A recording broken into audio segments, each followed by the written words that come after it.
Hi, I'm Mike Freeman. I do Elvis tours in Memphis. Today we're doing an Elvis tour in Tupelo and Nashville. We're 100 miles from Memphis here in Tupelo, Mississippi. We do the tour here because we're starting at the beginning. This is where Elvis Presley was born. In fact, he was born inside the very house that is behind me. And as you can see, it's a humble home, 2 rooms. The house was equipped with no electricity, no running water, no plumbing.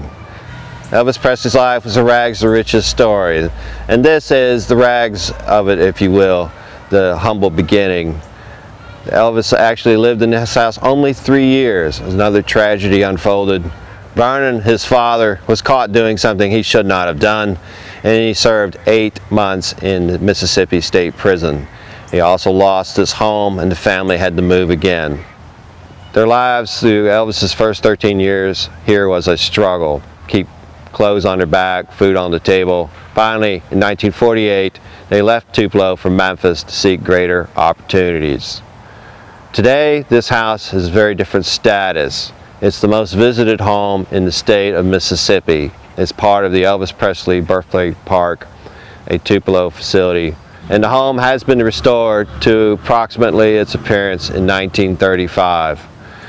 Also on the grounds is a museum that describes Tupelo and Elvis's life during the 1930s and 1940s. It's a chapel that's dedicated in his memory, a statue of him at age 13.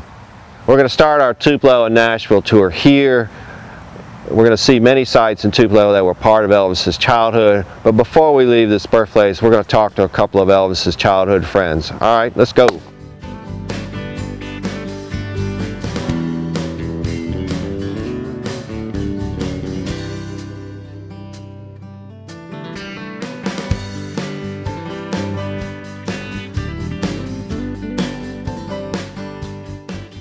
We're here with Guy Harris, one of Elvis's friends, one of his best friends when he was a child. Now, you grew up around here, is that correct? That's true. I was born and raised at 207 Adams Street, which is right in front of the Assembly of God Church down Adams Street. The street was named after my grandfather, Guy Adams. Really? When do you remember, when did you meet Elvis for the first time? Do you remember? Well, of course, he was 3 years older than I was, so I had a little catching up to do. But I guess really, actually, when we were kids, just out playing and all, we got real thick because Gladys, his mother, and my mother were always friends through the years, and you know, best of friends. And so our relationship and friendship just began at a very young age, you know. What sort of things y'all used to do? You used to get in trouble, didn't you? Well, we did do that pretty often. You know, we would, especially if we went to the swimming hole, that was off limits to us. But that was just part of it, I guess. We made about everything we played with. We made back in those days. We would make little toy cars, and we'd play on the houses with them. You know, we'd spend a day or two making us a flying Jenny, that we called it. It was a pole stuck up in the yard with a axle drove down in the top of it, and we'd make us a couple of wooden boxes and put it on each end and put axle grease on the top of it, and we would spin each other around in it. And, oh my goodness. And you know, just whatever we could come up with to entertain ourselves, because in this area out here there wasn't a lot of money back in those days, but you know, everybody was happy, everybody had a good time, and really enjoyed being with each other and all that.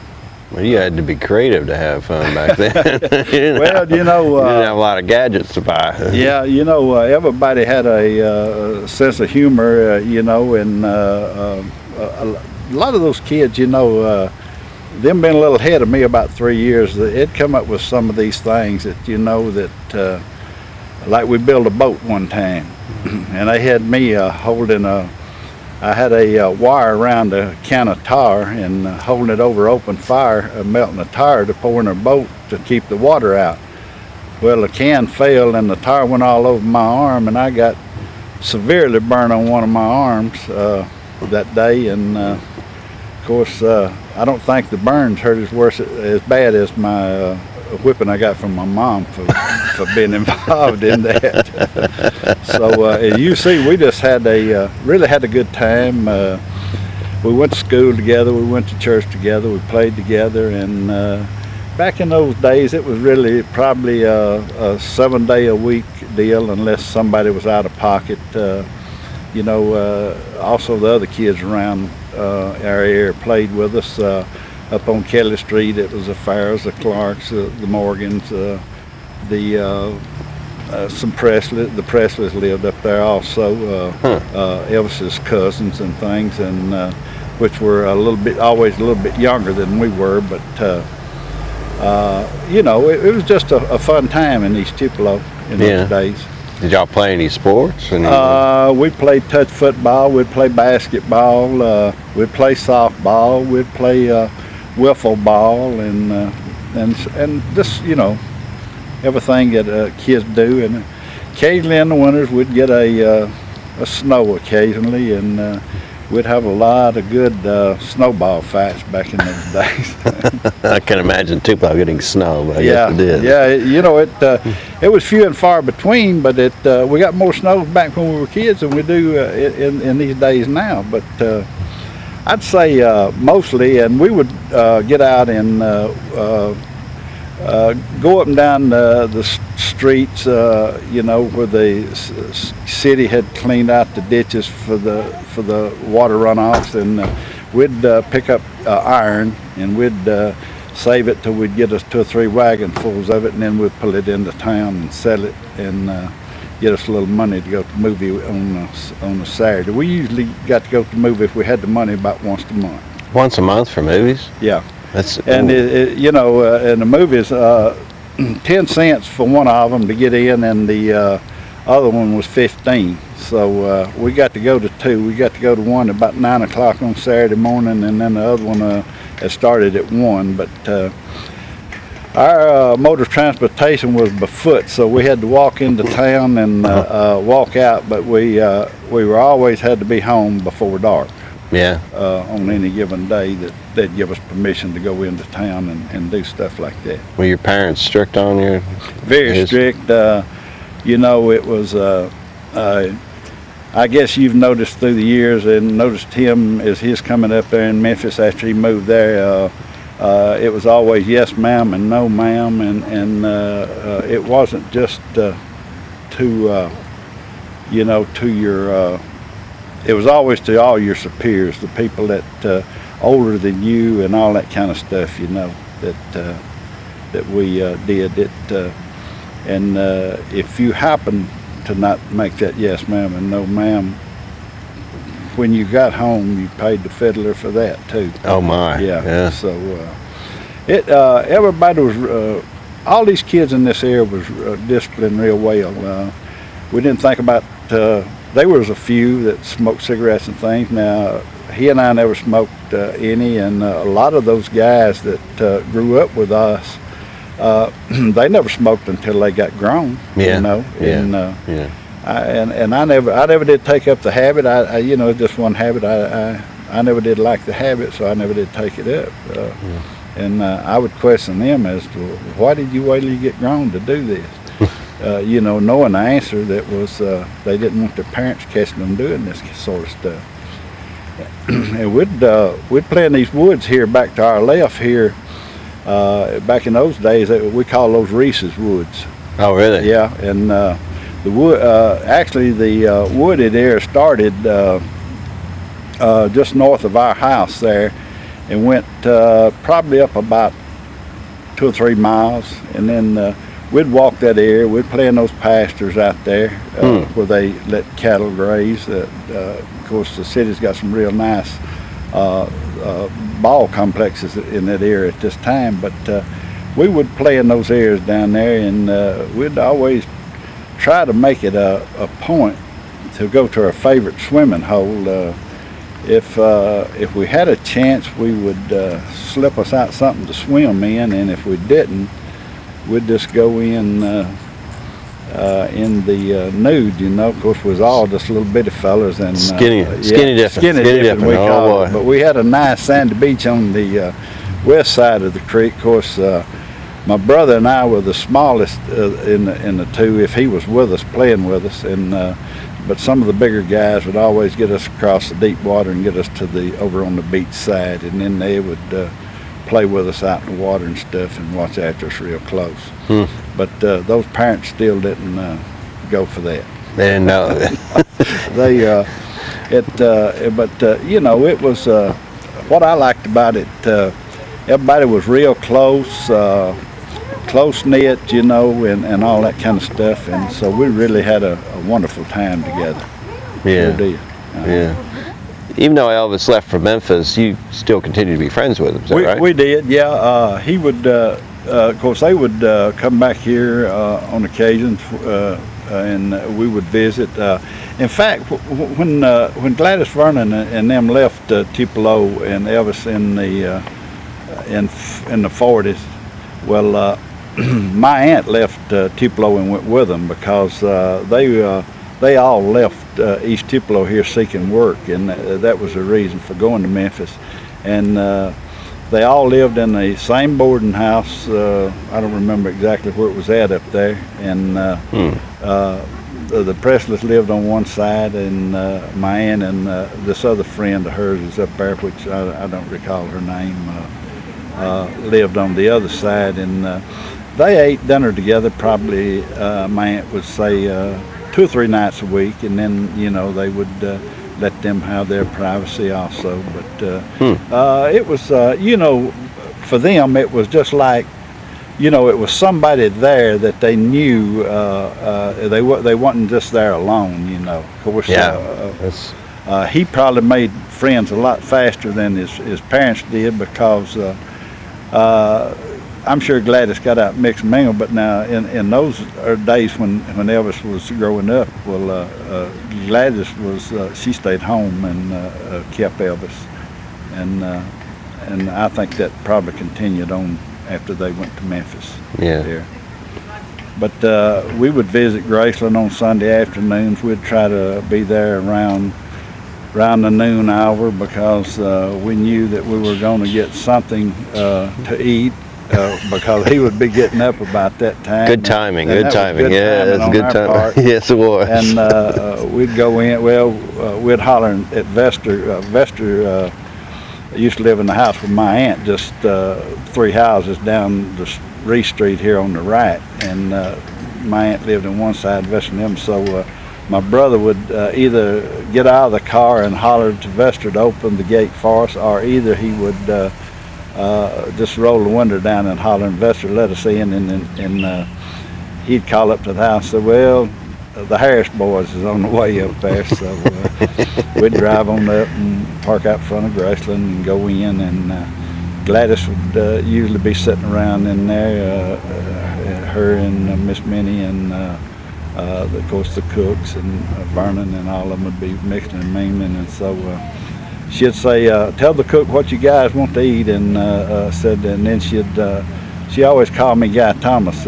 If you'll know, in the olden days, just about they used the whole name, kids, you know. So she'd say, "Come here, Guy Thomas. Tell me what's going on down at home."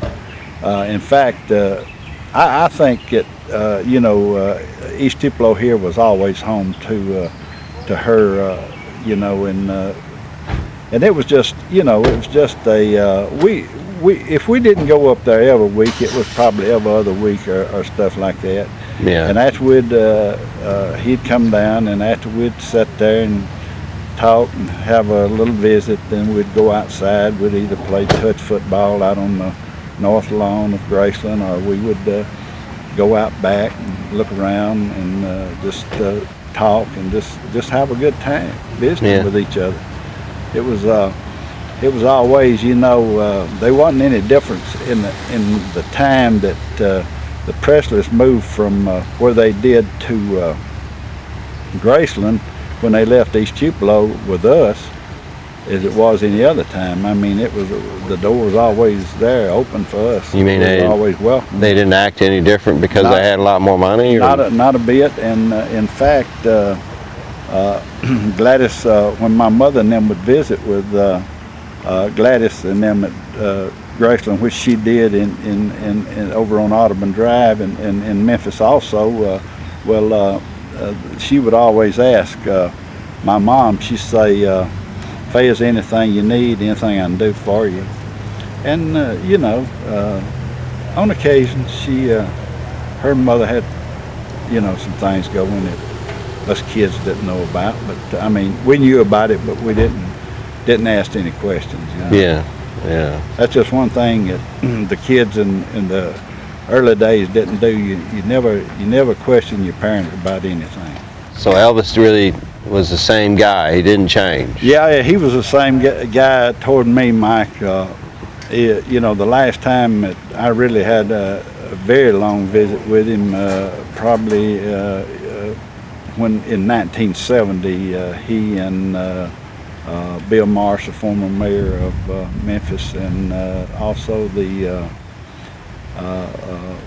county sheriff there in Shelby County visited down here. And you know, I was on the Tupelo Police Department back in those days from '63 to '83, and so he called and said they were coming into town, and we had a good visit that time. And he and I and Priscilla, we came out here to the park just about dusk dark. We walked around and talked and that kind of stuff. And I remember him telling Priscilla as we was walking out across the front of the museum here that he told us that, well, Guy Thomas was my best friend when I lived in Tupelo.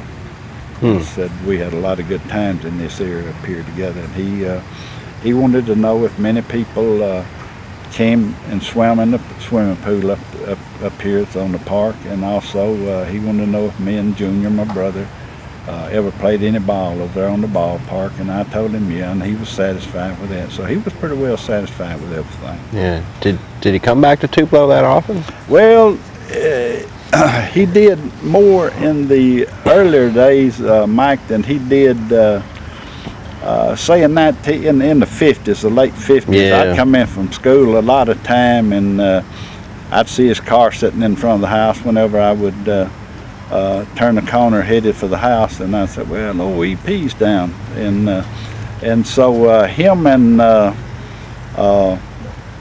my mom might be sitting there talking. He might have come in around noon or something like that. Yeah.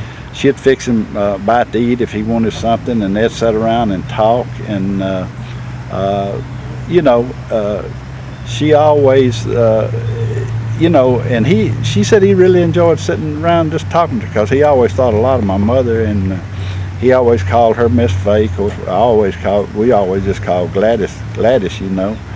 But you know, if we were playing at our house back in those days, in the early days, well, and my mom, if Gladys was out of pocket for something, if Mom disciplined me and my brother and whoever else was there, including him, she disciplined him. Really? And it was vice versa. If we were playing at the Presleys, or you know, at his house, it was vice versa. I know one day on this lot just south of us here, he and I spent, I don't know, the biggest portion of a morning digging up old wild rose bushes and replanting them. Just something to do, just something for us to get out and do is what it amounted to. Yeah. Got in trouble for that? Oh, well, no, not really. You know, I wound up taking one down to our house, and I planted it right beside the house, and the thing would grow up on the side of the house in the summer. Of course, my mom liked roses, so she didn't complain a whole lot about that. But she said, "Son, you could plant that rose bush anywhere except right there," you know. And I agreed with her, you know. But of course, you know, I was scared not to agree with her. I know one time I had got into something down there, and she said, "Go get me a limb off that tree out there." Well, I went out there and found the smallest thing I could get, just cut it off real quick, took it in. Well, she whipped me about 2 licks, and that thing broke. Well, she grabbed the knife up. I said, "I'll go get it, Mama." She said, "No, you've had your opportunity." so it was just, but I mean, you know, a lot of respect for everybody. Yeah. She. And Didn't give her any lip. No, you didn't give him any lip. You know, and if he was going to get to go, so I know one time they was going swimming out the state park, man, and I broke down and started squalling and carrying on. And she said, "I've done told you can't go." Well, one of the presses said, "Well, if you'll let him go, we'll be sure we watch him." She'll say, "Well, that's the only way he's going to go, is for y'all to be sure that you watch him real close." But, you know, we were just close-knit. I guess the people in this area back in the 40s and early 50s were as close as a lot of families are today.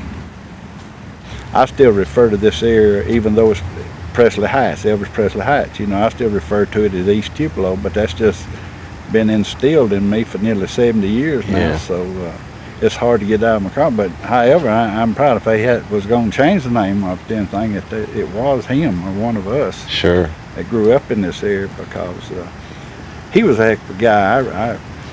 I really liked him, and we were real close. Yeah. And well, tell me about the big day, '56. He did the show at the fair. oh yeah, 2 shows actually, but and they had the parade for him and all that. yeah, And yeah, they did. And did you get to go to any of that I stuff? did. I went to see him down there, and later on, I had a friend in Memphis, and I said something about the black velveteen shirt he wore at the fair. She said, "Well, would you like one of them?" And I said, "Yeah." She said, "Well, I'd make one just like it." I said, "Well, if you would, I'd appreciate it." And she did, you know, and you know, but I didn't actually get to visit with him that day, because you know, I was still in high school. This 56, that was in my senior year, 56, 57 school year. And I was graduating in the spring of '57, and but later on, I told him one day up Graceland when we were out back talking, I said, "Buddy, you owe me, I don't know, it seemed like the tickets might have cost $10 or something like that." And he said, "For what?" I said, "For having to pay to see you when you came to Tupelo to the fair that time." But what's amazing about that was, about 1953, he came down here, and he and I and Odell went to the fair together. Oh, just on your own? Yeah, just on your own. Yeah, oh, just okay. on own, you know, I didn't know that. Before he had anything going, and you know, and he came down, and we went over to the fair, and we probably got there around 7:30 and spent probably till, I'd say 12:30, 1 o'clock in the morning before. I tried to get him to spend the night with us, he and I and Odell, but he said that he better get back home. Said, you know, Gladys would be wondering what happened to him if he wasn't there when she woke up the next morning. Oh my! So even at that age, you know, and you know, and everything. Well, you know, you still, if you still live with your parents, you had an obligation to them to do really? Whatever they ask of you. So what y'all do at the fair all night? Just well, we just we rode some of the rides, and Yeah. we'd run into people that he'd went to school with, and he'd stand there and talk to them a little while and stuff like that. yeah. And we went to that fair a lot of years together. But that particular day they had a big parade that day. This was in 1956. He was here in '56 and '57. Yeah, to do the shows, yeah, right? To do his shows, yeah. Yeah. And then we just had a big time, you know. And at the fair, had a lot of good time together. We went over the fence like we'd always done all of our lives, you know, and just had a real good time doing this and doing that. He said something about driving a truck for the company he worked for there in Memphis, and he said, "But I don't want to be to do that all of my life." And I said, "Well, you know, I can understand that. I wouldn't either, you know." Yeah. And what was so amazing is him going into Sun Studios and asking Mr. Phillips, you know, about cutting a record for his mama. Yeah. And he told me, he said, he asked me, he said, "Well, can you sing?" He said, "Well, I think so, but I don't know what you think." So, So he had already walked in the Sun studio and you talked to him well, in he 53? had, when I had talked to him later on, you know, Yeah. when he had actually done this. And, he told me, he said, I just wanted to make Mom a record, you know, and he said, actually, I wanted to see how I sounded myself, you know. Yeah. And so I never will forget the first time that I heard it on the radio that my neighbor across the street that lived right behind the Assembly of God church, a guy by the name of Ed Randall, hollered at me. I was washing my old car I had out there in the yard. He said, run over here right quick. Well, he was working on his old car. I thought maybe the guy had got hurt. And I went running over. He said, listen to that record. And I listened to it. He said, they got through. He said, who is that? I said, I don't know, but I said, it sure sounds familiar, don't it? He said, I know who it is, but said, I want to see if you can guess who it is. And I thought of everybody in the world but EP, so I said, no, Ed, I really don't know. I said, who is it? And he said, this Elvis Presley, it's your buddy Elvis. And I said, no, I said, you kidding? I said, and so, I was hard-headed. I had to be sure. So I went home and I called a radio station. And I said, that record you played a while ago, that's all right, Mom. I said, who was that artist? And they said, Elvis Presley. And so I hollered back across the yard. I said, you was right, Ed. For one time, you was right, you know. And we had a big laugh about that. And I said, could you play it again? And so they said, well, we trying to play it about every 30 minutes because we're having so many calls for it. Really? Yeah, so we're trying to play it about every 30 minutes. So I stayed glued to that radio, and about 30 minutes they played it again. I could tell right off the old boy's gonna be pretty good. Yeah. Yeah. Well, Guy, before Elvis moved away, did you see anything that would make you think he had talent to be an entertainer? Well, Mike, you know, he had his little guitar that his mother had bought him over at the hardware store. And he asked us guys one day right across the street here, we were visiting with the kids that lived here where the birthplace is now in one of the houses. There were 5 of those houses and the Crowd Boys. So we were visiting with them over there by the Methodist church one day. And so he asked us when we got through if we wanted to hear him play his guitar and sing Old Shelton. Of course, we told him sure, you know.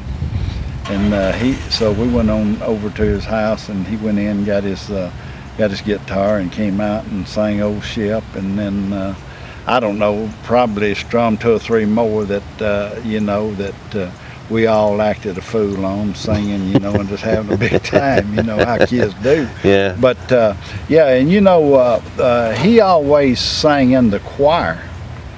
At church? At church. Okay. At the Assembly of God church. In fact, all of us kids made a big line for that choir on Sunday nights, you know. Oh, yeah. I was a Baptist on Sunday morning and Assembly of God on Sunday nights, you know. So you went to different churches? Well, yeah, I did, but that was real handy, and our parents didn't like us crossing the highway, you know, at nighttime anyway. Yeah.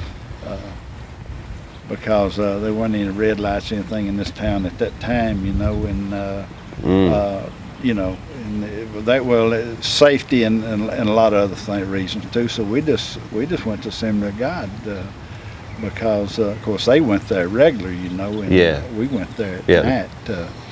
I know it would be me, Odell, Elvis,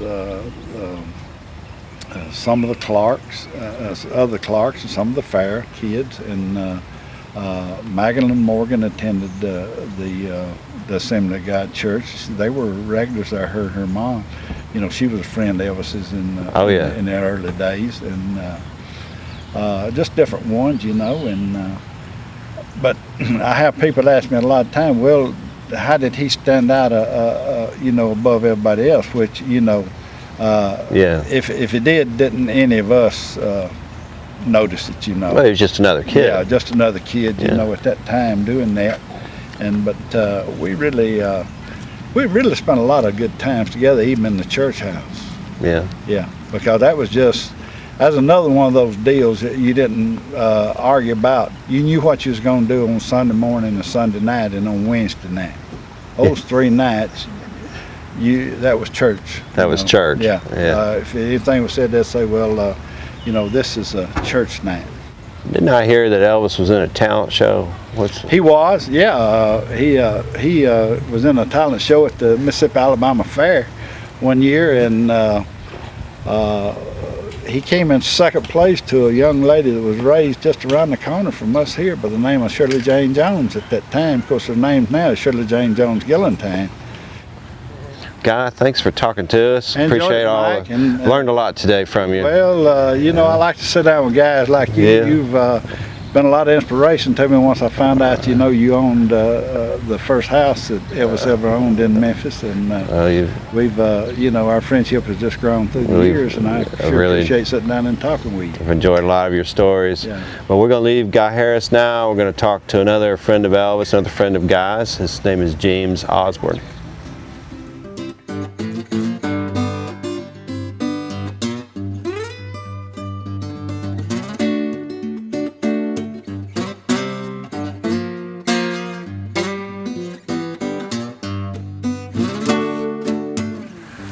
I'm here with James Osborne, and I want to thank James for coming to talk to us.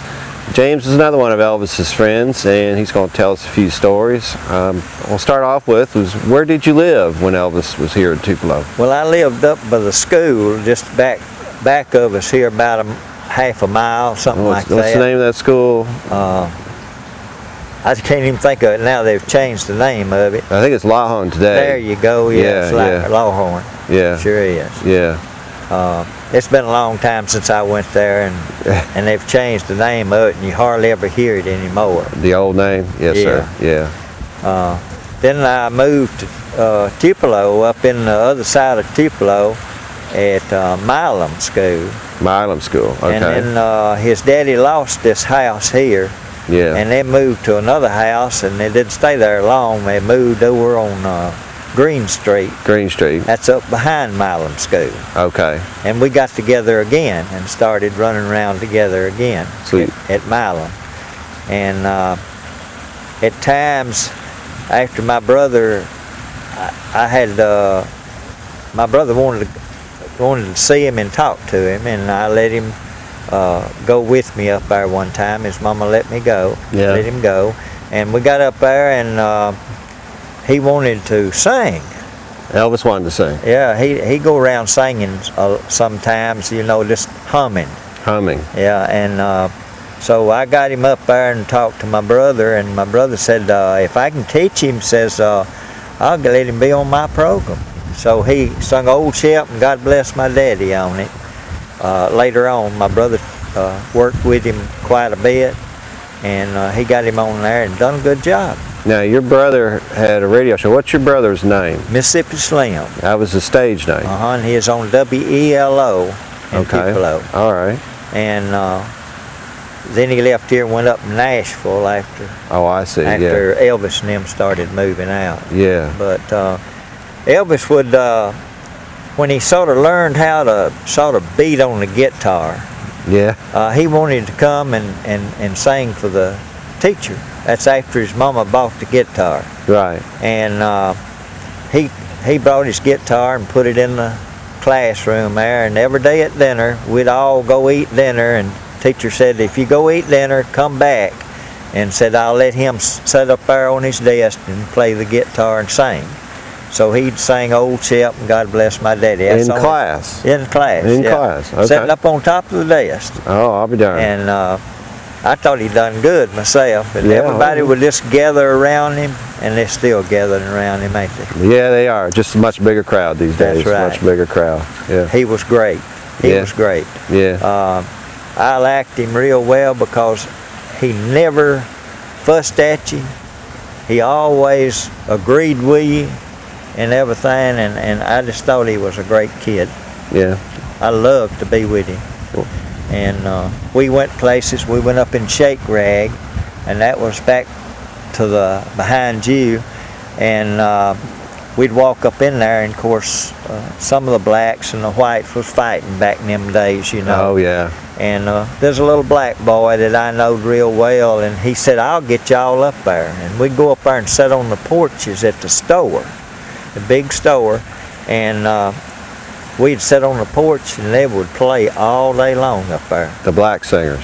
Black singers would play and sing all day long. Oh, I'll be. And Elvis sat there, and he would just clap his hands and sort of sing along with them, you know. And oh boy. he got that black music sort of that way, and he got the country music from my brother and from the preacher where he went to church. Now, he helped him some too. The preacher could sing? Yeah, he sung and also played the guitar too. Okay, all right. And he got a lot of music from him. Oh. And of course, I thought it was pretty nice. One thing that my brother said, I went in service and come back, and when I come back from service, Elvis had done moved to Memphis. And brother says, you know that boy that I let be on my program and sang? I said, you talking about Elvis? And he said, yeah. I said, Elvis has put a record out in Memphis and said he's going to the top. I said, I can't believe it. Said, do you remember what I said about him? And I said, no, I don't. I said that Elvis had a good voice, but he couldn't sing, couldn't keep a tune worth a flip.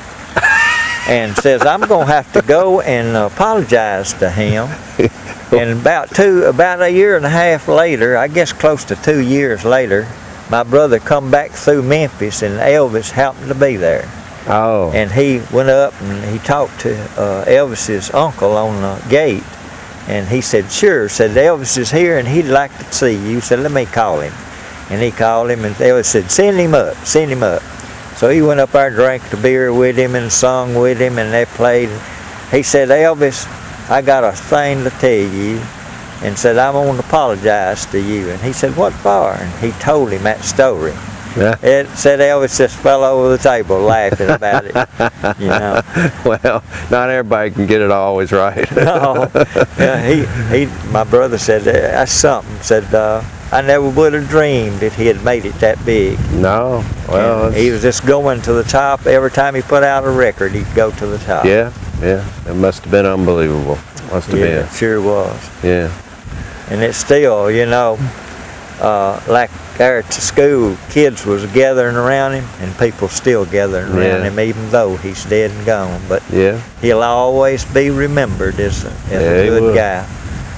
What kind of things did y'all used to do when you weren't singing, or you wasn't singing? What sort of things y'all used to do? Well, we used to go fishing together just a little bit, not all that often. We'd go fishing together down here in this little mud creek back to the behind us here. He would fish a little bit, and then he'd get tired of fishing, and he'd go out and wade in the water a little bit. He'd pull his pants off and his shoes off, and he'd go out in the water and wade around a little bit, and I'd get out there with him, and we'd keep water on each other and everything. And when we come back in, his mama said, what come you so wet? And he said, well, we got to throwing things in the water and wading a little bit in the water. She said, you know better than that now. Said, you know you ain't supposed to be in the water unless I'm with you. And she said, oh, well, said, he's a lot older than you, and said, he'll watch after you. So you were the watchdog, you were the... Yeah. And he was just a good boy, and his mama was a good woman, too. She was a great woman. Well, James, you went to both schools with Elvis. So how was he? Was he a good student, average student? How did he do there? Yeah, he was a real good student, and I think he couldn't have been no better. Of course, he was about average, you know, of not a real excellent student as far as his book work, and but mine was about the same as his. we talked a lot, and of course we done good. We passed, and that's the main thing, you know, is passing. Elvis was up there pretty high. He was better than I was, really. Yeah. So you love to fit. You did a little fishing with Elvis, a little swimming with Elvis. What else? What other kind of things did y'all do together? Well, I'd put him on my bicycle, and he wanted to go around through town, and I asked his mama, could I ride him around on my bicycle? So I would put him up on the bars. I'd put a little pad on the bars, and I'd set him up on that, and he'd hold on to the handlebars, and we'd ride all over Tupelo. Back then, there wasn't much traffic, and you could ride pretty good without any problem. And we'd go around and to the different places, and a little cafe. We didn't have much money, but we'd sit there, you know, and drink us a drink or something, and then we'd get on the bike and go somewhere else. We was bad to go to the movie together at the Lyric Theater. Oh, really? And to tell you one little story that I thought was real good about Elvis, and we went to the Strand Theater. That was an old theater.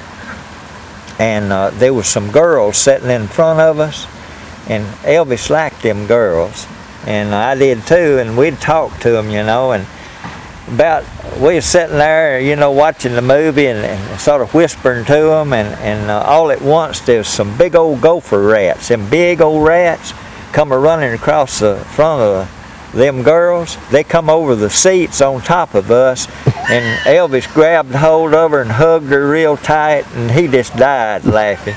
It just thrilled him to death. And of course, them girls said, take me out of here, take me out of here, you know. And he said, I got you, I'm gonna run them rats off. But they didn't stay, they just run across the top of the seats and left. But he said, he come out, he said, how'd you like that? I said, oh, pretty good. He said, I liked it. Said, I don't know who them girls was, but they liked me. Yeah. I thought that was pretty neat. That's the only time you wished for rats in it. Yeah. Oh, we was all the time doing things like that. And well, riding a bike with, he's sitting in front of you on the handlebars, is that kind of not safe? Can you see around him to see where you're going or anything? Well, the way he's sitting and everything, I sort of leaned to the right, and he was sitting back to the left, see, sitting sideways on the bars and holding on to the handlebars. And of course then, it was real good traveling, because you didn't have you could ride on the blacktop, and it didn't have no cars much. Just now and then a car would come by you. But man, it's different now. Yeah. Oh, much bigger town now. Yeah, his mama let us ride like that. Of course, we'd get into town, we'd ride on the sidewalks, you know. Yeah. In town, but we'd go up to Duty's Diner. That was a little old freight car like it they'd made into a cafe at the other end of town. And we'd go up there and eat a sandwich or drink us a drink, and then we'd head back or go to the theater. You could get in for about a quarter. At one time it was a nickel.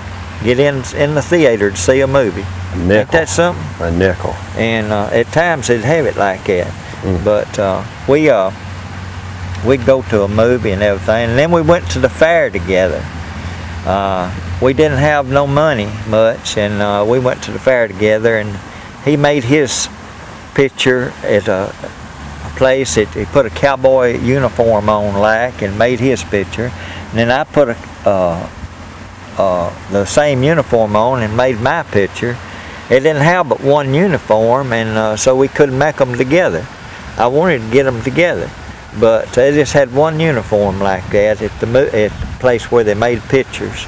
And of course mine's in the book up there, and his was in that book, but I think they left it out the last time they printed it. Oh. And accidentally left it out. They didn't know what they did. But we'd go around like that, and then we'd go in there to the fairground like and just walk around, because we didn't have enough money to do nothing with, except maybe to buy something to drink, or sometime we'd have enough money to buy something to eat. And we'd just stay for 4 or 5 hours, and we'd come out. Yeah. And we'd go back to his house and let his mama know that we was back. She wouldn't let him go much nowhere hardly. But she would with me, because I was 2 years older than Elvis. And what reason I was 2 years older than Elvis and got with him is because my mama had cancer when she was 30 years old. And she would, they said that she wouldn't live for about 40 days and nights. They said she wouldn't live through the night. And they had her on a respirator and everything, and she had colon cancer, and they got it all though, and she pulled out of it and lived to be 92. I couldn't hardly believe that. My daddy never was sick a day in his life. He died at 76. But you never know what God's got in store for you, you know. No. And of course, me and Elvis, excuse me, me and Elvis that put us right in the grave together. But you lost some time at school. You had to stay back. I lost 2 years. Oh. Daddy took me out because I couldn't study, and that gave me 2 years behind. 2 years behind. Yeah. So so that put me right in the grave with Elvis. I see. Well, James, we're talking about the fair. What about the famous show at the 1956 fair? Did you get to go to those shows? You know, Elvis did. He was a star this time. He was a star. I didn't get to. I didn't get to go. I was. I'd just come back out of the Army. And I'd been in Korea and everything, and I was going to school to try to finish my high school. And I didn't have no time off. From working, so I didn't even get to go. You missed that one. And I hated it so bad. I started once to quit my job and go, and then you know, later on get me a job back somewhere else, but I didn't. I needed the money too bad at that time. Oh, that's a shame. Okay. I sure would have liked to seen him, man. Yeah. He was great. My cousin went, and she was right there on the front row. And Elvis kneeled down and kissed her, and she passed out. She was like that. And I said, "Why come you to pass out?" She said, "I was just thrilled so much, I just couldn't stand it, and I just passed out." Oh my! I laughed at her about that. Of course, a lot of them done that. Yeah, a lot of them. A lot of them that passed out when he kissed her, and that's amazing. You know, somebody kiss you and you pass out on it. It never happened to me. Nothing. Elvis was always that way. He was. The women was crazy about it. Yeah. And he's always was famous every way you look. Yeah. And still is. Yeah. He still is. See, when he left here at 14, I was 17, and I was going back to school and here, and I never did get a chance to talk to him. Didn't know where he went. Actually, when he went to Memphis. But when he started getting famous, then I could get in touch with him, but I couldn't. They wouldn't let me talk to him. And of course, my brother went by there several times and stopped, and he knowed Elvis's uncle that was on the gate. Yeah. And he went up and he said, "Oh Lordy, Mississippi Slim," said, "Elvis is here and said he'd like to see you. Said he's back on a rest period." Well, brother said, "I sure would like to see him." So he went up there and he told Elvis that I said that I hoped he'd get along okay, and it looks like he's doing great, and I think so much of him, and if he ever was in Tupelo, to come by and see me or let me know. And I left a message there, but he never did come back to Tupelo that I knowed anything about. I moved out then from Tupelo and went to Fulton.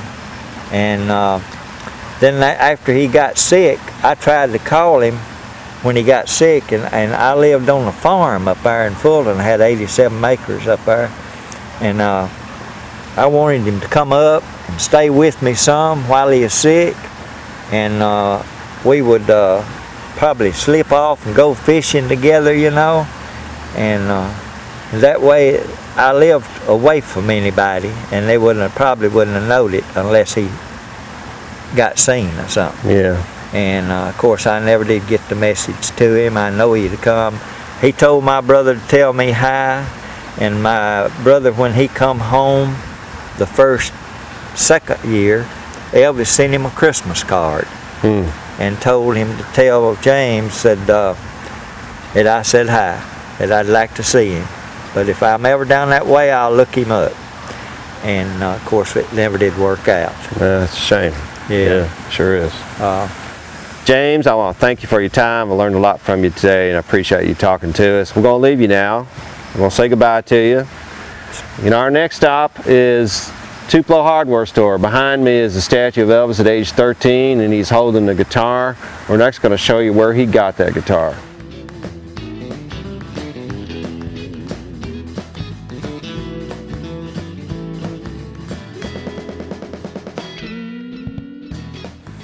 On our way to the hardware store, we decided to stop here at the side of the old Assembly of God Church, just a short walk from the birthplace. The city has placed a plaque here in honor of the Assembly of God Church. This is where Elvis used to worship with his family. He was a member of the Assembly of God really all through his life, through Memphis and then beyond. He loved the gospel singing in the choir. And one of the ministers here in this Tupelo church was Reverend Frank Smith. He was a guitar player, and he used to walk about the congregation when he preached and played guitar, and he gave Elvis some guitar lessons. Elvis didn't have that many teachers on guitar, but Reverend Smith certainly was one. This congregation here was too poor to afford a piano or an organ, and Reverend Smith and his guitar playing filled that musical need. Elvis loved going to church. This one, the others in the area. Church to these people fulfilled more than just a spiritual need. It really filled an entertainment need, and that's what gospel singing was, both spiritual and entertainment. So we're going to leave this church in this little village they used to call East Tupelo and go into what they call the town, Tupelo downtown, and visit the hardware store. Let's go.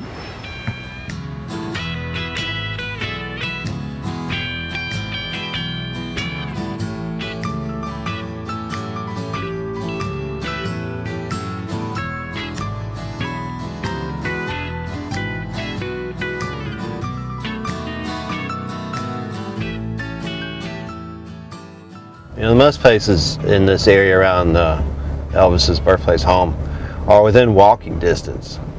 We're now going 2 miles into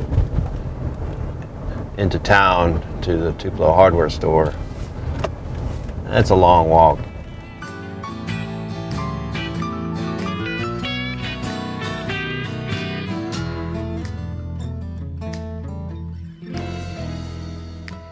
We're just a couple miles from the birthplace now, downtown Tupelo on Main Street. We're in front of the Tupelo hardware store. It was great talking to Elvis's childhood friends. Now we're going to go inside and hear the story of how Elvis received his first guitar. His mother bought it for probably $7.90. So come inside.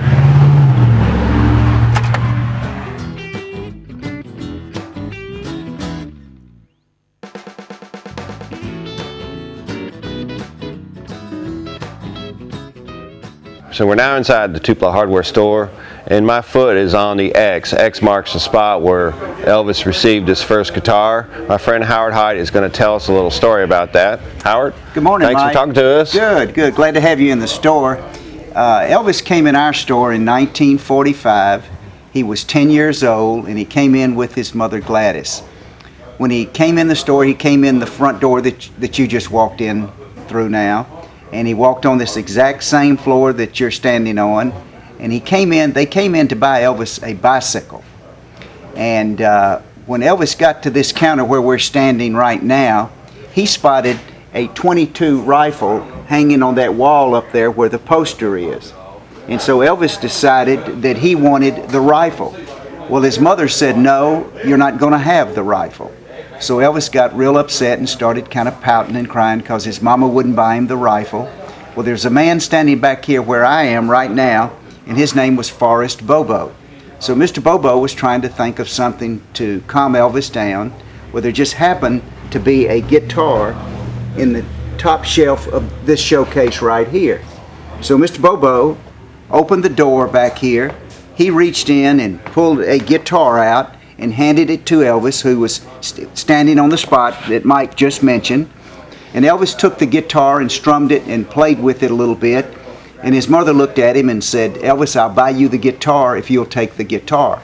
Well, Elvis played with the guitar some more, and he turned to his mother and he said, yes, ma'am, I'll take the guitar. And the fact is that Gladys did buy her son Elvis his first guitar standing on that floor in front of this counter at Tupelo Hardware in Tupelo, Mississippi. And we like to think that musical history was made right there at that spot. Good thing he liked the guitar. Yeah, yeah. Give me some history of this store. It looks like it's been around here a little while. Yeah, Mike, this store has been in business since 1926. It was started by my wife's grandfather, and it's currently third generation owned by George Booth. And George and my wife are first cousins. We're a famous hardware store. We've got people that come by here, thousands and thousands of people that come through the store every year for Elvis. And we even have people that come through just to view an old hardware store. This type of hardware store really doesn't exist much in our state. There may be 5 or 6 of this type store left. We specialize in nuts and bolts and screwdrivers and hammers and nails and pipe fittings and things like that. But our real claim to fame is Gladys buying her son Elvis his first guitar. And you do sell a little of everything. I remember you selling a weather vane to someone from the UK, a friend of mine. Oh, I absolutely remember that. If I remember the flying duck. The flying duck, and in fact, she was by here this year. Oh, yes. And I remember you had to. It seemed like it was a convertible, and you had to put the top down or something like that. I rented the smallest car to transport the duck back to Memphis. Right, yeah. But we have people from around the world, from Japan, Australia, Belgium, Germany. Most of the people truly that come through the store come from the UK and oh, yes. Scotland, Ireland, Wales, England, and they're just fun people. And I've only been here 5 years, but I've had people to come back for the 3rd and 4th time, you know. Now, you sell something else in the modern day. What did you add 5 years ago to the inventory? Like I mentioned, I've been here 5 years. And they were selling a few guitars when I came here, but we now sell, I'd say, 350, 400 guitars a year. And a lot of people buy the guitar not necessarily to play, they buy it to display. And, there's no other hardware or nobody in the world that can say that when you buy a guitar here, that they can say that they bought their guitar from Tupelo Hardware, where the king of rock and roll Elvis Presley bought his first guitar, which a lot of people says that makes us the most famous hardware store in the world. Probably are. Yeah. Do you guarantee people have the same success as Elvis when they buy a guitar? No, I don't. But a lot of people, when they buy it, they say, when I become famous, I'll come back and see you. And I said, well, right. But it's fun. I mean, this is a fun part of my job, and I really enjoy the people and enjoy people like you bringing tour groups down here, because I think you've been coming I know you're probably coming before I was here, but oh yeah, I know it's just a fun part of this job. It is. I'm looking at this picture on the wall behind me. So there's been some famous people that come through the here to buy a guitar. Well, Mike, there really has, and a few years back, the rock group Aerosmith came in here, and their lead guitar player is Joe Perry. And Joe came in, had them stop the bus. They were on their way to do a concert at our Coliseum over here. And Joe Perry told them to stop the bus. There's Tupelo Hardware. And he came in with his group, and Joe Perry walked to the front door and said, I want to buy a guitar from where the king of rock and roll bought his first guitar. And I said, partner, you can sure do it. And he did. But he was the coolest guy, one of the coolest guys I've ever met. He has an Elvis room in his home just outside Boston. That's a big Elvis fan. He is a big one. And we have a country singer. Her name is Pam Tillis, and she's a member of the Grand Ole Opry, which is the ultimate for a country singer in our country. And she came in and also bought a guitar from me, and it was a thrill to have her in. Now, about 2 or 3 weeks back, maybe a month back, we had a famous man to come into town unannounced. He landed his plane at our airport, had an entourage with him, about 8 or 9 people, and he went to the birthplace, visited the Elvis Presley birthplace, went over here to a famous barbecue restaurant here in Tupelo called Barbecue by Jim's, and had lunch there, and then he came in our store, and it was Prince Albert of Monaco. And you talking about a thrill was having him in, and he is a huge Elvis fan. and it was pretty exciting having him to come in. Elvis is everywhere. Elvis is everywhere. He is absolutely right. everywhere. Yeah. Oh. We're going to leave the hardware store now, the place where they still sell guitars, and go off to Johnny's Drive-In, Elvis's favorite restaurant here in Tupelo. I want to thank Howard. Hey, Mike, for his time. Always a pleasure to have you in our store. Good to see you again. I'm sure I'll see you soon. I hope so. We're back on Main Street. You know, this was the site of a famous parade. 1956, Elvis did a show here in Tupelo, and the city put on a parade, something like Tupelo Welcomes Home Elvis. It was a very big deal, historic day in Tupelo. Tupelo, in fact, is very proud of Elvis, as you can see from this monument put here by the city. And we're going to go from this monument to the hardware store to Johnny's Drive-In. There's another monument for Elvis there. It was Elvis's favorite place to eat while in Tupelo.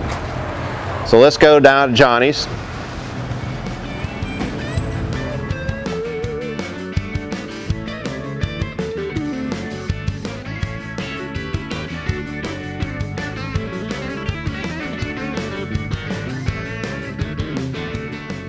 You know, Tupelo Hardware is a great old store. It doesn't look like it's changed in many years. We're in front of another place. It's another great old store, so to speak. It hasn't changed in 60 years. This is Johnny's Drive-In, the oldest restaurant in Tupelo, and it really does look like an old-fashioned diner. I say Elvis loved to eat cheeseburgers here with friends like James. But Johnny's had two different kinds of cheeseburgers. I had the all-meat cheeseburgers, what you and I might be familiar with.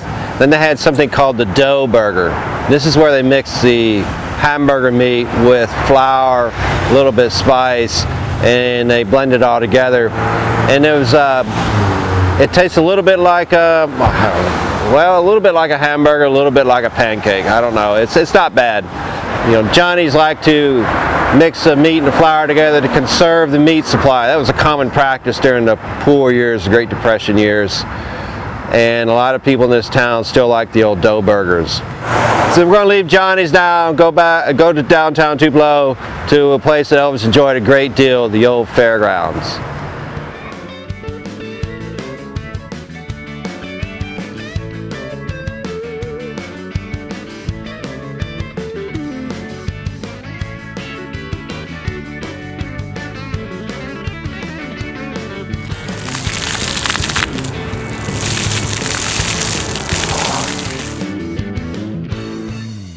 We are here at the site of the old fairgrounds, and this is the site of one of Elvis Presley's most famous performances throughout his entire career. It was September 1956 Tupelo Fair, and newsreel footage of that concert was broadcast not only all over America, but all over the United Kingdom as well. It's probably where people in the United Kingdom saw Elvis in film for the first time. Today this is called Fair Park. In front of me is the City Hall, beautiful building, and then behind me is synchronized water fountain. It's a pretty place to be here in downtown Tupelo. There were two other famous performances Elvis gave here at the fairgrounds. In 1957, he was again the star of the show, and that was a benefit show. Elvis donated the money that he would have been paid to the city to buy the land to create what is now the Birthplace Park. Elvis intended that to be a recreation center for the children, and it was supposed to be called something like the Elvis Presley Youth Center. We now know it as the Elvis Presley Birthplace Park. Going back in time, 1954, long before fame, Elvis and his friends like James used to come to the fairgrounds, the annual Tupelo Fair. They wouldn't have a lot of money, but they'd walk around and see the carnival games, see the rides, see the noise and the attractions. And Elvis carried that love for carnivals and fairs to Memphis, where he spent a lot of time at Liberty Land and the Mid-South Fairgrounds. He also appeared at a talent show at Tupelo Fair. The year was 1945. Elvis was 10 years old, and he sang the song Old Shep. He actually stood on a chair to reach the microphone to sing that song. He was wearing a pair of glasses, which was very unusual. Elvis didn't wear glasses normally, then or later in life. He didn't win the big prize. We're now going to meet Shirley Jane Guillotine, who competed in that talent contest. We're going to meet her at the old school they both shared, Lawhorn Elementary.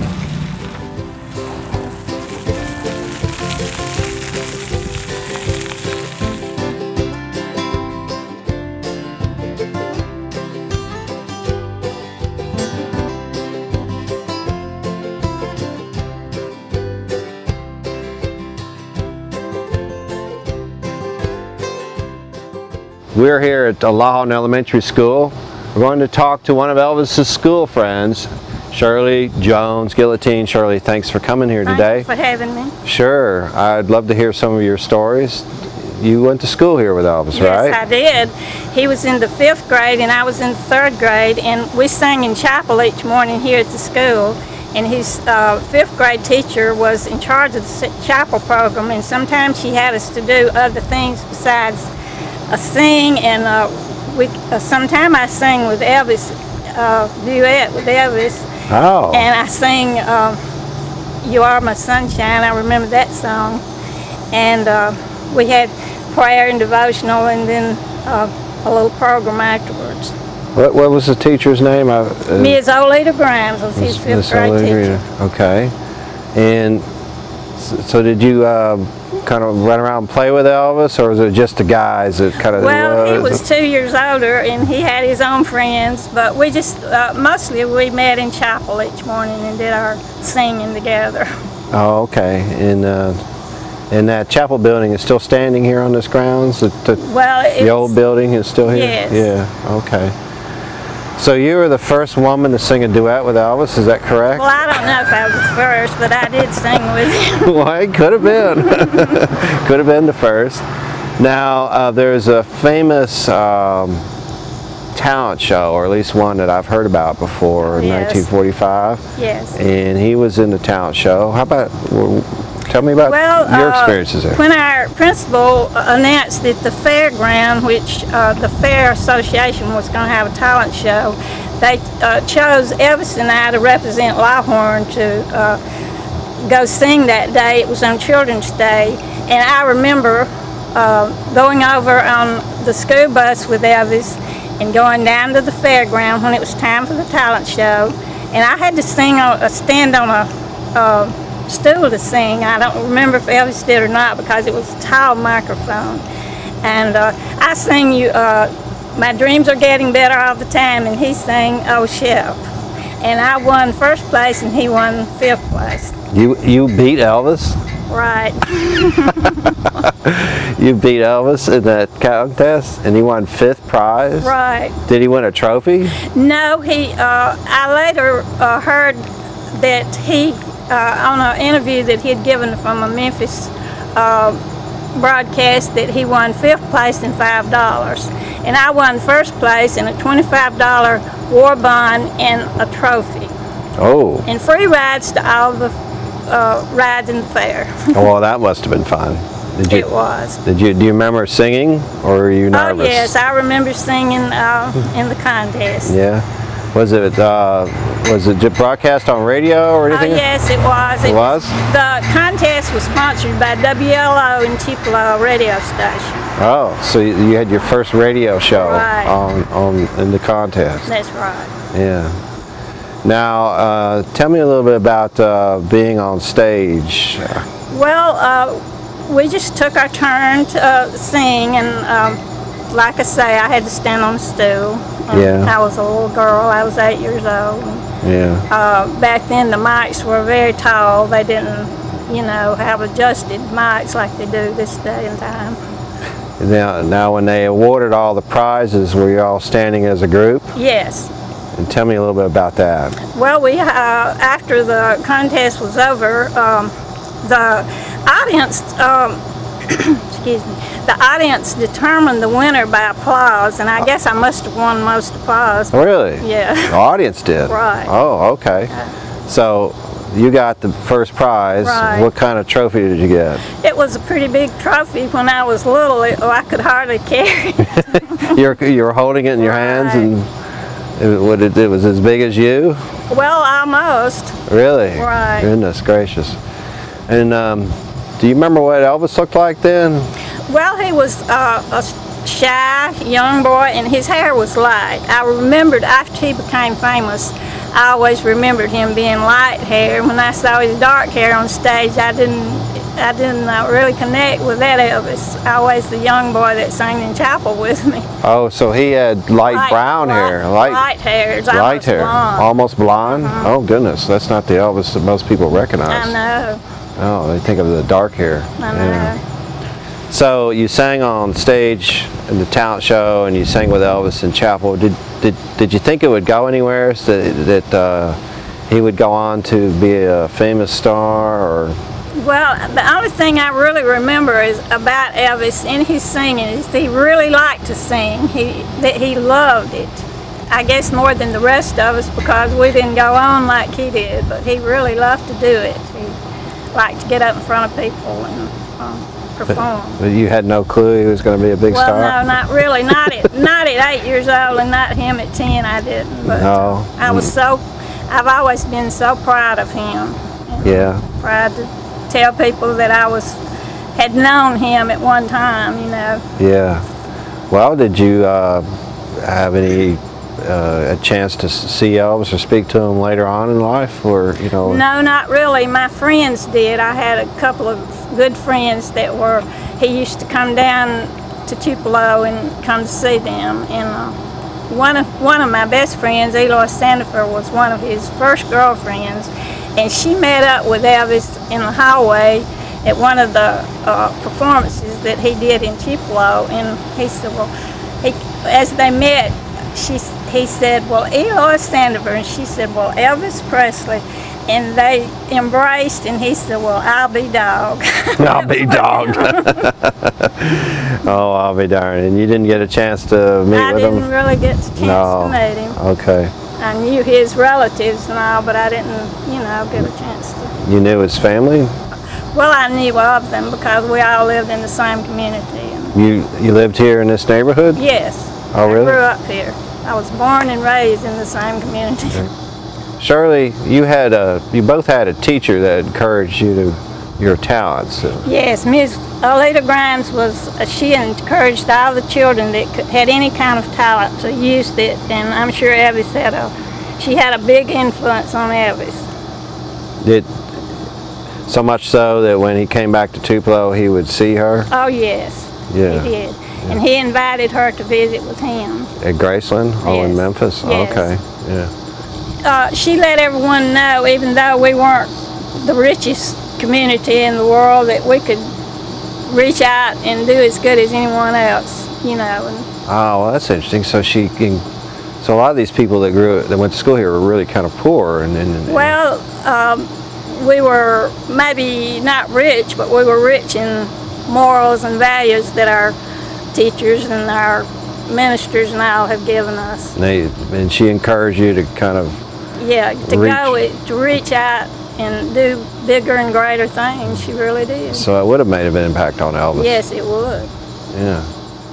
Well, the influence that teachers like Mrs. Grimes had on Elvis motivated him to go from 5th place at the talent show to bigger and better things. Right. Yes. Well, Shirley, you volunteered to do something for us. Give us a little sample of what it was like to perform at the talent show. Well, I sang this little song. It was popular at that time. It was, well, what do you know? He smiled at me in my dreams last night. My dreams are getting better all the time.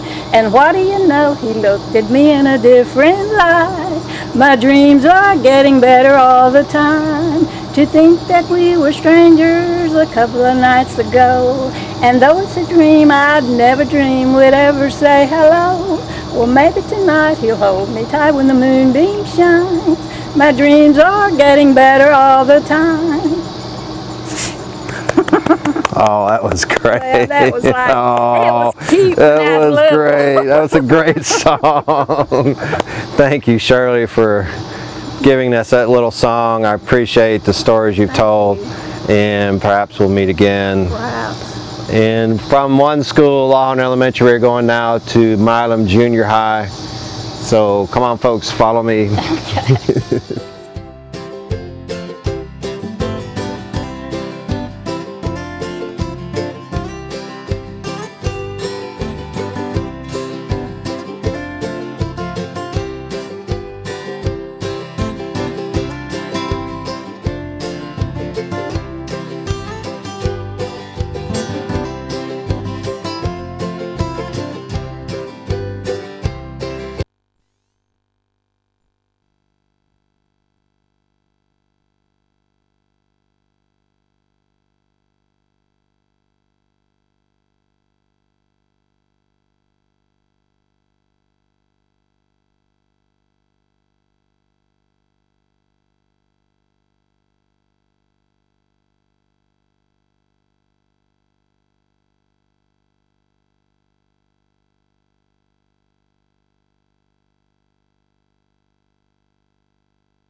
Well, from Lawhorn Elementary in East Tupelo, we're back in the heart of the old town of Tupelo.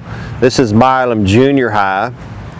This is Elvis's second and last school here in Tupelo. He attended here 6th grade, 7th grade, started 8th grade here in Tupelo, then they moved to Memphis, finished 8th grade at Humes Junior High in Memphis. Elvis continued to play guitar for his new classmates, and undoubtedly it was the same guitar his mother bought for him at the hardware store. Elvis, he got along well with some of the students here, but he had some problems with other students. You look around this neighborhood, you can see it's a very well-to-do area. It's far different from East Tupelo. And the other students came from this community. They were well-dressed. They wore the best clothing their parents could buy. And Elvis, on the other hand, came to class wearing the farmer's clothing, the coveralls, the raggedy hand-me-downs, and he didn't like that at all. The students picked on him for his dress. He got in a fight with one boy who condescendingly offered to bring him an extra pair of pants and a shirt. And so Elvis came away from the school with some bad memories as well as good. And in fact, if you notice Elvis in his later days in Memphis, he never wore blue jeans, coveralls, or anything that reminded him of being a poor farmer's child here in Tupelo. He always dressed as fancy as he could be. So we're going to leave this well-to-do part of Tupelo and take a short trip north to the black neighborhoods of Tupelo. You know, the black influence was very strong here. And this is where Elvis picked up a lot of his blues, his gospel influence, mixing that, of course, with his own country background. So the ingredients of Elvis's musical career were right here in Tupelo. So let's go and talk a little more about that.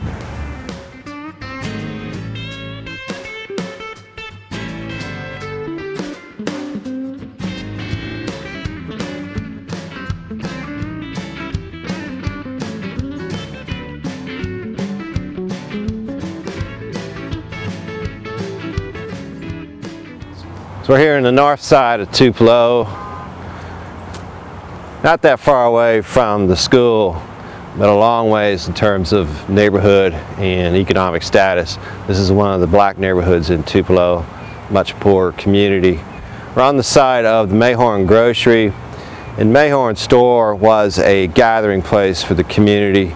James told us a story about himself and Elvis coming to the neighborhood and listening to the blues singers. They would sing on Mayhorn's porch. There was a tip can in front, and that's how those guys would make money, from the tips from the audience. And Elvis was a very enthusiastic listener. A little bit later in life, Elvis gave an interview and he talked about his musical influences. And he mentioned Arthur Crudup by name. He said he saw Arthur Crudup here in Tupelo, and he always wished that if he could learn to play guitar as well as Arthur, he'd be a blues man like nobody ever knew.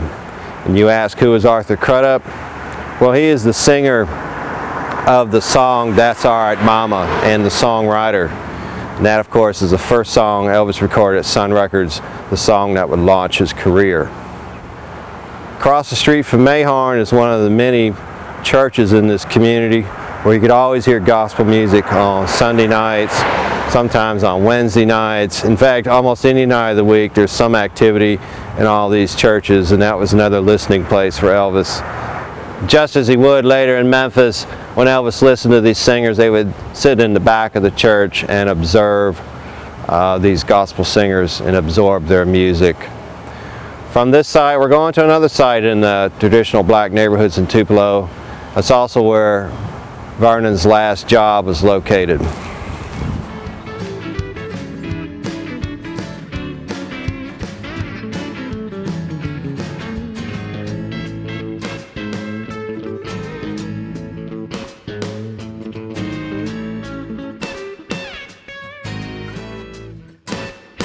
We've come from the modern day black neighborhood to the traditional black neighborhood, Shake Rag, or what used to be Shake Rag. Behind me, you see the new buildings. Shake Rag doesn't really exist anymore. Vernon's last job here in Tupelo was also in Shake Rag. He worked for the McCarty Grocery Company, delivering grocery products, whatever they sold to the neighborhoods here. Elvis would tag along with his father when school was not in session, helping his father make deliveries in the old neighborhoods of Tupelo. This was Vernon Presley's last job in Tupelo. And the folks here don't always tell you how Vernon lost that job. Well, I'm going to do that now. It seems that in Tupelo, the liquor laws were very different then, and it was in fact illegal to buy and sell liquor in Tupelo, Lee County in those days. But young entrepreneurs would often go to a nearby location, stock up liquor in the back of trucks, bring it into the town, and sell it to their family and friends. Unfortunately, Vernon made the mistake of selling liquor off the back of McCarty's truck. He was discovered, and that was the end of that job. It was also in Shake Rag, this old rough neighborhood, where Elvis listened to the blues and gospel music that would inspire him so much. Sometime very shortly after, they made the decision to leave Tupelo behind and go on to Memphis. Well, this was the last of the bad news that took place during Elvis's childhood here in Tupelo. We're going next to Priceville Cemetery on the eastern edge of town to talk about an earlier tragedy in Elvis's life.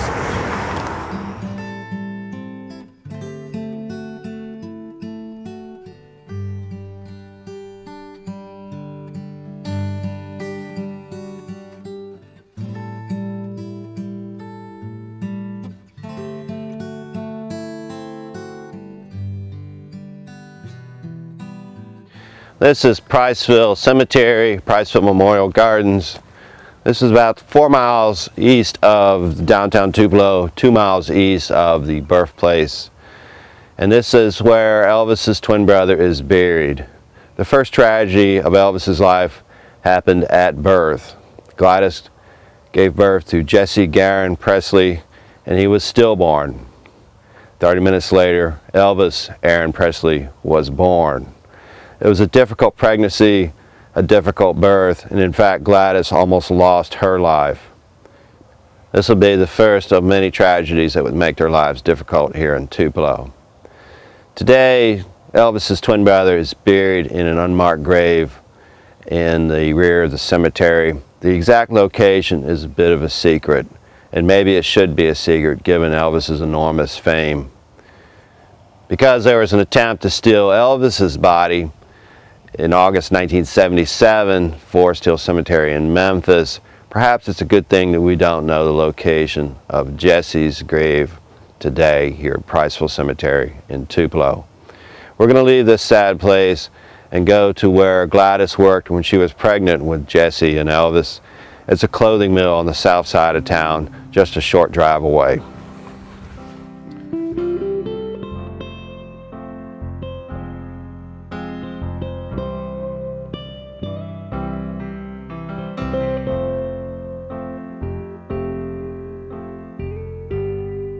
We're heading back towards the center of town from this peaceful cemetery. Tupelo has changed a lot since Elvis's day. The cemetery was once well out in the country, and now there's homes almost surrounding it. It's really a part of the city these days. Before the freeway was built on the other side of town, this two-lane road here was the principal highway between Birmingham, Alabama and Memphis, Tennessee. This was the old Highway 78, 100 miles from Memphis, about 130 miles from Birmingham. Now it's Main Street, part of the city.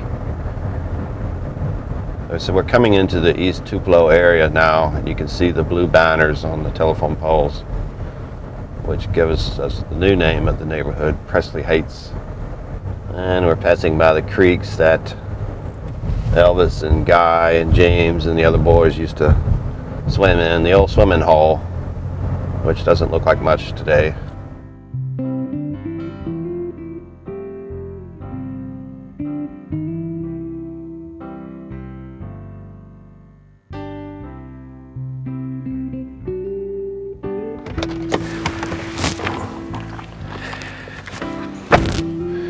We are in Mill Village, south side of Tupelo, and behind me are several old cotton mills.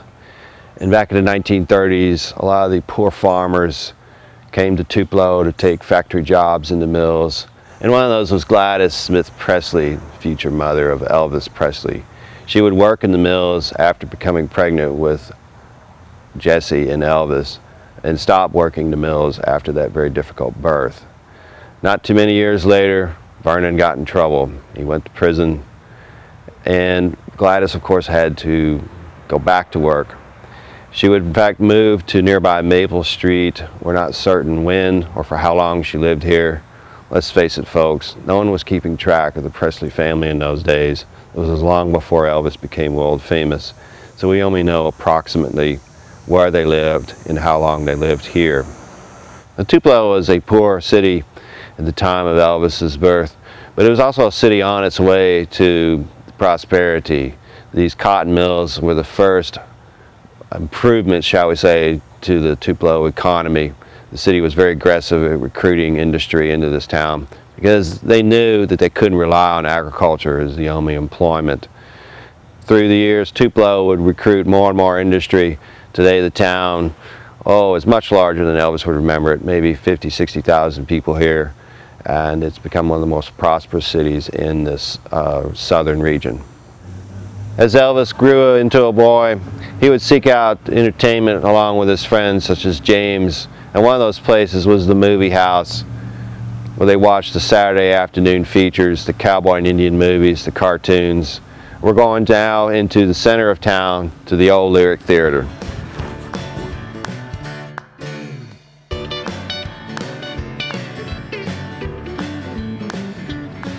So we've been bouncing around the town of Tupelo. We're back in the center of town now, and behind me is the Lyric Theater, one of the two theaters in the city when Elvis was a boy. This is a surviving theater, and as we learned from James and Guy, Elvis did a lot of normal things that boys did. They went to movies, they played games, but Elvis was a little different from the other boys in Tupelo, as we know. He really found his passion for movies here in Tupelo. He studied the actors a little more closely while watching the movies. And of course, he continued this passion as a teenager in Memphis. And as we know, he went on to a film career as well as an entertainment career.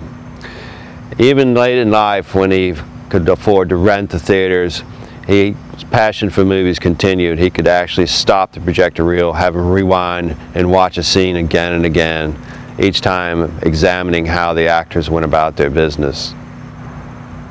To my left is the statue of the Confederate soldier on Tupelo. We're actually on the grounds of the Courthouse Square, which is the very center of Tupelo.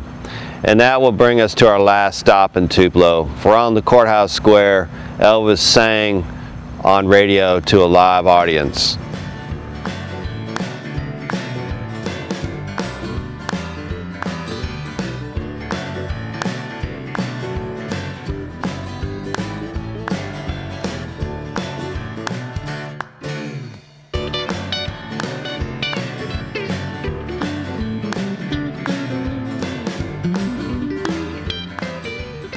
We are in Courthouse Lawn, Lee County Courthouse, and this is where the legal activity for Tupelo and Lee County took place. And really, in the old days, it's where a lot of the social activity of the community took place. On Saturdays, the farmers would come to town to buy, sell, and swap, and really to visit one another. What a perfect place for the radio station to create a live broadcast. WELO would actually set up a portable recording facility right here on the courthouse lawn, and Mississippi Slim, the disc jockey, would do his show right here in front of all the farmers. And as we learned earlier, Mississippi Slim's younger brother James was one of Elvis's good friends, and that was the key to get Elvis onto the radio. And on occasion, Mississippi Slim would ask Elvis to step up and sing a song, Old Shep, or some of those old favorites.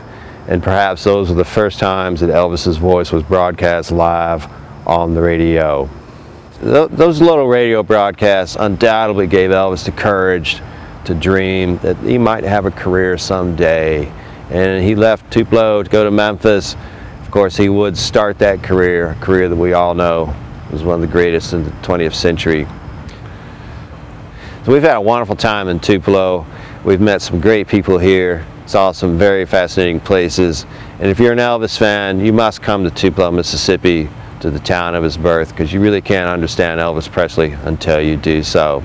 We're going to leave Tupelo now, but we're not going to Memphis, Tennessee. No, we're going to drive 4 hours north and go to Nashville, Tennessee.